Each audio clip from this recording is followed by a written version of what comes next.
Mga kasayan, Honda TMX Supremo, hindi na ma-adjust yung ano. Ito, tutukan mo dito.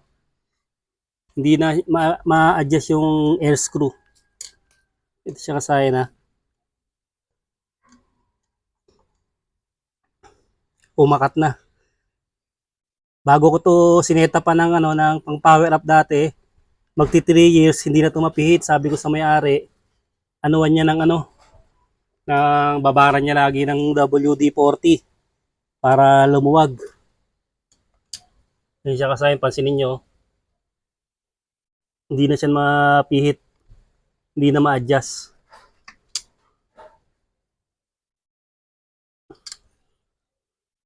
Ang problema niya kasi pag open nyo, pag ino-open nyo siya, namamatay. Pagka nag-open kayo ng throttle. May start naman siya, pero pag nag-open ng throttle, namamatay. O baka ganito lang yung sakit ng ano nyo ha, motor nyo ha. Ang ginagawa niya rito kasi nagkikik siya na nagkikik, kinikik niya ng maraming kick. Mga 15 to 20 kick daw ginagawa niya. Pagka ano, pagka papa-starting niya. Yan siya kasayan ha. Sinin nyo ha, baka ganito lang din eh. Namamatay yung ano ha, namamatay yung pag sililinyador natin namamatay. Ayan siya ha. Tapos nahihirapan siya pag umaga. Ganito yung tinuro ko sa kanya kasayan na pwedeng isolusyon. Para ano ha, ito maano pa to kasayan ha, malamig pa to. Mula kahapon hindi pa siya, yun ang sakit niya. Pero pagka napaandar niya na ng umaga, tuloy-tuloy na yun sa hapon. Yan, maano pa yan. No? Dahil ngayon pa lang natin inaano. Ibig sabihin, malamig pa siya, hindi pa siya pinapaandar. Yun ang pinaka ano niya.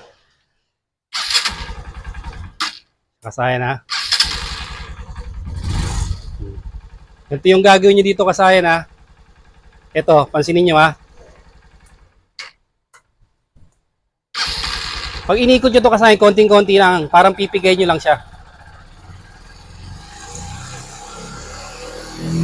Tapos may marinig kayong sinok ha.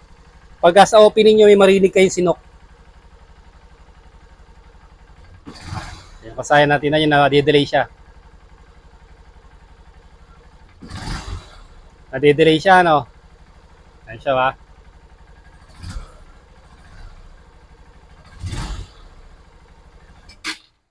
Ito. Pag-start nyo, pabayaan nyo lang muna siya. Pwede na rin kung nagmamadali kayo, konting-konti lang. Pansinin nyo lang yung ano, pigayin nyo lang siya ng konting-konti. Patay, isa pa. Pigayin nyo kasayan, ha? Yan. Maririnig nyo yung delay. Yung delay niya. Huwag siya yung pagkain na ano, yung bibiglayin nyo agad. Pagka nakuha nyo na, tsaka nyo sa pwede nyo siyang ibomba-bomba.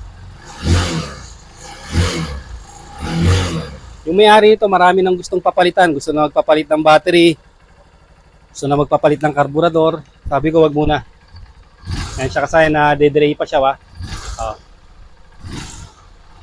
Kasi hindi natin ma-adjust yung ano niya, yung minor, yung air screw niya.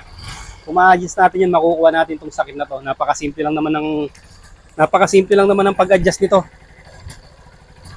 Yan o. May maririnig kayo na delay dyan.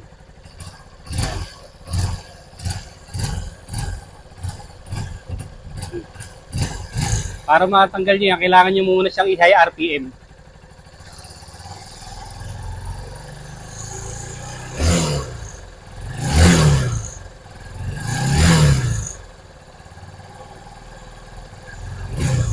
May marinig kayong sinok, normal lang yun ha. Sinisinok siya. Pero pag nakuha nyo, huwag nyo siyang ilalakasan agad. Para magtuloy-tuloy. Yung kusa lang siyang tumataas. Kasayan ha. Yung konting-konti lang yung ano nyo. Tapos mapapansin nyo, tataas siya. Ito, nag-high RPM siya oh.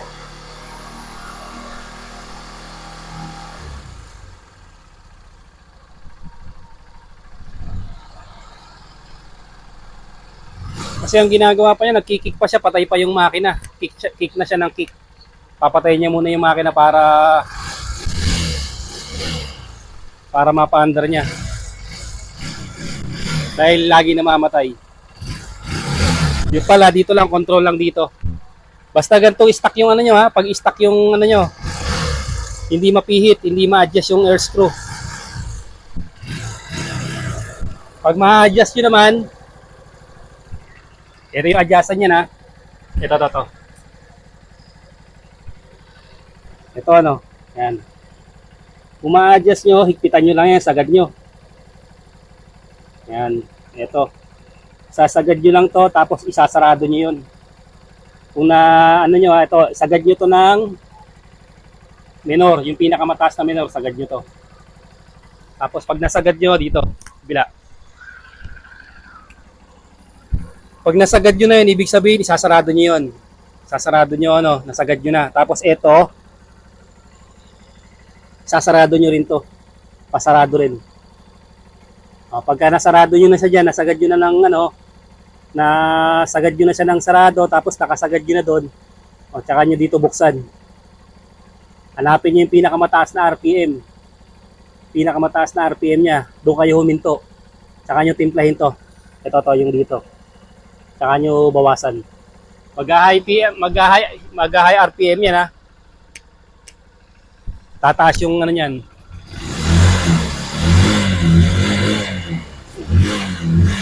Ito yung pinidyo natin na papalitan na ng ano, papalitan niya na ng battery. Kaya ang ginawa ko dito para malaman ko na hindi papalitin yung battery, isang buong maghapon, tapos kinabukasan. Pag gumi-start siya, ibig sabihin okay pa yung battery niya. Kaya ito, tatagal pa yung battery nito. Tapos may busina pa rin yan. Malakas pa yung busina, kaya okay na okay. Pag ganun lang kasaya ng ano niya, pagbukas nyo, sa umaga lang naman yung pag uminit na to, tuloy-tuloy na eh. Sa umaga lang naman siya nahihirapan. Konting-konti lang. Ito, tutok mo dito. Konting-konti lang yung ibibigay mo sa kanya. Tapos mararamdaman mo magaganon siya. Tapos magsisinok-sinok yan. Yan. Maghihinto-hinto siya. Doon yung malalaman na hindi nakatimpla yung ano niyo, yung karburador niyo eh. Tapos hanggang sa yan, tataas siya. Tataas yung RPM nyo. Ganun uli. Basta maharamdaman nyo na sinisinok to, tapos parang may ano siya, yung tambucho nyo parang puputok-putok siya ng pakonti-konti. Parang gaganon siya. Hanggang sa magamit nyo na agad, pwede na. Pag tumakbo na, okay na. Tapos, pag napaandar nyo na ng ganyan, hanggang tanghali na yan. Okay na yan. Wala nang problema yung ano. Sa umpisa lang, delay lang siya sa umpisa wa. Pag uminit na, sabay na yan. Pero pagka ilalabas natin yung karburador na yun, gagamitan natin ito. Kailangan pa natin ng backlacid. Ito yung pang testing natin sa kanya kung ano siya. Yan, kita ba? Yung flammable natin ha, na ginagamit. Kita ba dyan? Yan ha. Yan. Yun yung natin, sigurado lalabot yung ano natin yan. Yung air screw. O, ganoon lang kasi yung video natin sa TMX Supremo. Isusunod natin yung requested sa atin na kung paano daw ilagay yung liwa regulator rectifier sa TMX Supremo. Ganito lang mga kasayan. Salamat sa panonood.